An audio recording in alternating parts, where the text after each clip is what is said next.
I know many of us have similar experiences from that day, but I'll briefly share mine.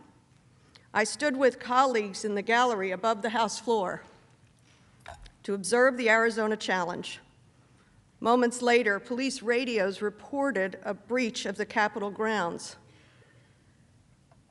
Someone shouted up to us, "Duck, then lie down, then ready your gas masks." Shortly after, there was a terrifying banging on the chamber doors. I will never forget that sound. Shouts and panicked calls to my husband and to my sons, instructions to flee, and then the constant whirring of the gas masks filtering the air. The chamber of the United States House of Representatives turned to chaos. For Donald Trump, it was a very different day. Earlier, I showed you Donald Trump's desperate attempts to maintain power, ignoring adverse court rulings, attacking elected officials, pressuring his Justice Department, even attacking his own vice president. You saw a man who refused to lose, who was desperate to retain power by any means necessary. You saw a man willing to attack anyone and everyone who got in his way. And you saw a man who thought he could play by different rules. He told his supporters, as my colleague Ms. Plaskett just showed you, exactly what he thought those different rules were.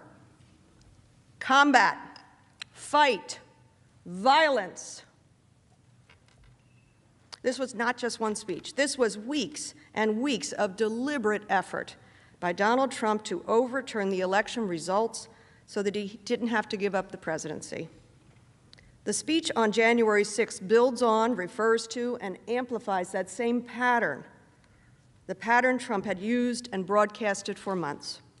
He refused to lose, his attacks on others, and his different rules. The only thing different about his speech on January 6th from all these other times that we went through was that he was no longer telling his base just that they had to fight to stop the steal. He was finally telling them, now is the time to do it. Here's the place, and here's how.